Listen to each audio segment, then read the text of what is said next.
رسول اللہ صلی اللہ علیہ وسلم پر دوسری وحی نازل ہوئی، یا ایھا المدثر قم فانذر وربک فکبر وثیابک فطہر والرجز فہجر ولا تمنن تستکثر ولربک فاصبر۔ اے اوڑھنے لپیٹنے والے، کھڑے ہو، پھر خبردار کرو اور اپنے رب کی بڑائی بیان کرو، اپنے کپڑے پاک کرو اور ناپاکی سے دور رہو، اور احسان نہ کرو کہ زیادہ حاصل کرو، اور اپنے رب کے لیے صبر کرو۔ تو یہ رسول اللہ صلی اللہ علیہ وسلم کو حکم دیا گیا تھا، اور یہ خفیہ دعوت کا آغاز ہوا۔ اور جیسا کہ رسول اللہ صلی اللہ علیہ وسلم پر سب سے پہلے اسلام قبول کرنے والی، ان کی دعوت کو قبول کرنے والی سیدہ خدیجہ رضی اللہ تعالیٰ عنہ تھی، جنہوں نے رسول اللہ صلی اللہ علیہ وسلم پر ایمان لائیں۔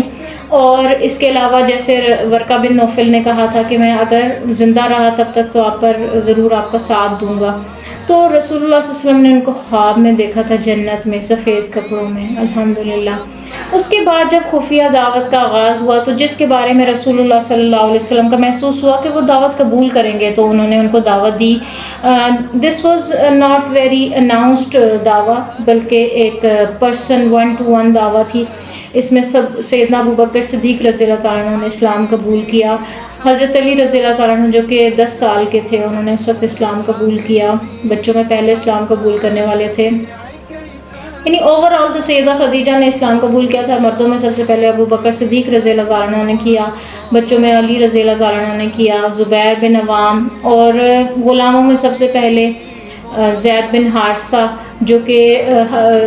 حکیم بن حزام کے غلام تھے، اور انہوں نے سیدہ خدیجہ کو ہبہ کیا۔ اور وہ رسول اللہ صلی اللہ علیہ وسلم کتنے زیادہ قریب ہو گئے تھے کہ رسول اللہ صلی اللہ علیہ وسلم نے ان کو اپنا بیٹا بنا لیا تھا، متبنہ بنا لیا تھا، اور ان کو زید بن محمد کہا جاتا تھا۔ اور جب ان کے والد چچا وغیرہ آئے اور انہوں نے اپنے بیٹے کو پہچانا اور انہوں نے ان کو ساتھ لے جانا چاہا تو انہوں نے جانے سے انکار کر دیا، یعنی کہ رسول اللہ صلی اللہ علیہ وسلم کی محبت باقی رشتوں کی محبت پر غالب آ گئی، الحمدللہ۔ لیکن اس میں یہ بات ہے کہ جیسے بچے اڈاپٹ کر لیے جاتے ہیں تو اللہ تعالیٰ نے سختی سے منع کیا، آیات نازل ہوئی جس کے بعد سے ان کو دوبارہ سے زید بن حارثہ پکارا جانے لگا، تو زید بن محمد پھر نہیں کہا گیا، یہ نام ابینڈن کر دیا گیا، کیونکہ اللہ تعالیٰ کہتے ہیں کہ آپ نے بچوں کو ان کے باپوں کے نام سے پکارنا ہے۔ جیسے بچے اڈاپٹ کرتے ہیں، کسی بھانجے بھتیجے کو اڈاپٹ کر لیا، کسی آرفن کو کیا، تو نام اپنا نہیں دے سکتے۔ اچھا، پھر اس کے بعد ابوبکر صدیق رضی اللہ تعالیٰ عنہ، کیونکہ ایک ہاشمی تو نہیں تھے، بنو ہاشم سے تو نہیں تھے، لیکن قریشی تھے اور ایک اچھی انفلوئنشل اسٹیٹ میں تھے مکہ کے اندر، اثر و رسوخ والے تھے، صاحب حیثیت بھی تھے، ان کی دعوت پر بھی اس طرح کے لوگوں نے اسلام قبول کیا۔ عثمان بن عفان رضی اللہ تعالیٰ عنہ جو تھے سخاوت میں بہت زیادہ مشہور تھے، اور رسول اللہ صلی اللہ علیہ وسلم نے اپنی 2 بیٹیوں کا نکاح ان سے کیا، ذوالنورین سیدنا عثمان، پھر عبد الرحمن بن عوف جو خوب اچھے فائنینشلی پوزیشن میں تھے، انہوں نے اسلام قبول کیا، طلحہ بن عبید اللہ، زبیر بن عوام، سعد بن ابی وقاص، یہ وہ لوگ تھے جنہوں نے ابوبکر صدیق رضی اللہ عنہ کی دعوت پر اسلام قبول کیا۔ اور اس طرح انہی دنوں میں یعنی خفیہ دعوت کا سلسلہ تھا، تو عشرہ مبشر جتنے بھی تھے، جن میں سعید بن زید بھی ہیں، ابو عبیدہ بن جراح جن کو اس امت کا امین کہا گیا، وہ بھی اسلام قبول کیا، اسماء رضی اللہ تعالیٰ عنہ، ڈفرینٹ خواتین اور مردوں نے اسلام قبول کیا۔ تو یہ 3 سال کا سلسلہ تھا جو خفیہ دعوت کا جاری رہا۔ اس میں جو ٹرن اینڈ ٹوسٹ آیا تھا وہ تھا حمزہ رضی اللہ تعالیٰ عنہ اور عمر رضی اللہ تعالیٰ عنہ کے اسلام قبول کرنے سے، جس سے ان کو اسلام کو ایک اسٹرینتھ ملی۔ اور رسول اللہ صلی اللہ علیہ وسلم نے خاص طور پہ دعا بھی کی تھی کہ اللہ تعالیٰ عمر بن خطاب یا عمر بن حشاب میں سے جو کوئی آپ کو زیادہ محبوب ہے اور جو دین کے لیے زیادہ نفع مند ہے، اس کے ذریعے ان کے اسلام قبول کرنے کے ذریعے سے اسلام کو عزت دے۔ تو اللہ تعالیٰ نے دعا عمر بن خطاب کے حق میں قبول کی۔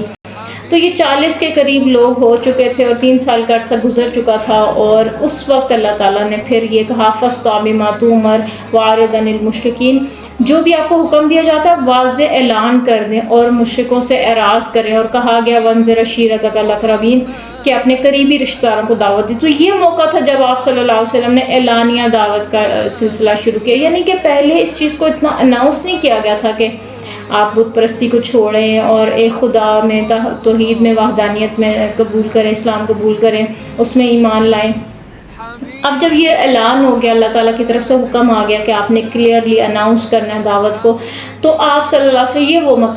موقع تھا جب آپ صلی اللہ علیہ وسلم پہاڑی پر چڑھے، صفا پہاڑی پر چڑھے، اور آپ نے کہا یا صباحا، یعنی وہ اعلان تھا صبح کے خطرے کا، یعنی جب کہیں سے دشمن کے حملے کا خطرہ ہوتا تھا تو یہ نعرہ، یہ اعلان کیا جاتا تھا. تو سبھی لوگ آ گئے، قریش کے اور مکہ کے ہر قبیلے سے، ہر خاندان سے کوئی نہ کوئی ریپرزینٹیٹیو آ گیا. تو آپ صلی اللہ علیہ وسلم نے اس وقت، جیسے کہ ہم سب جانتے ہیں کہ آپ نے کیا کہا تھا کہ اگر میں کہوں کہ اس پہاڑ کے پیچھے سے کوئی دشمن ہم پر حملہ آور ہونے والے ہیں تو کیا آپ یقین کریں گے؟ لوگوں نے کہا بالکل، ہم تو آپ کو صادق سمجھتے ہیں، آپ سے تو کبھی ہم نے جھوٹ کا کوئی تجربہ ہی نہیں کیا. تو آپ صلی اللہ علیہ وسلم نے کہا کہ میں اب آپ کو ایک بڑے خطرے سے آگاہ کر رہا ہوں، ایک بڑے عذاب سے آپ کو ڈراتا ہوں جو بالکل ہمارے قریب آ چکا ہے، خطرہ اور ایک عذاب جو بالکل قریب ہے. تو یہ سن کے ابو لہب کو بڑا غصہ ہے، اس نے کہا کہ ہمارا سارا دن تم نے ضائع کر دیا، تم مبارک ہو جاؤ. اللہ تعالیٰ نے اس موقع پر یہ آیت نازل کی تھی، تبت یدا ابی لہب وتب، کہ اسی کے دونوں ہاتھ ٹوٹے اور وہی تباہ ہو جائے. تو یہ سلسلہ تھا اعلانیہ دعوت کا، جس کے بعد سے وہ سلسلہ بھی شروع ہوا جس میں قریش کے ظلم و ستم جو مسلمانوں پر کیے گئے، اور رسول اللہ صلی اللہ علیہ وسلم کی دعوت کا سلسلہ جیسے جیسے آگے بڑھا. حبيبي محمد شفيعي كيف أنسى أتوق ليوم به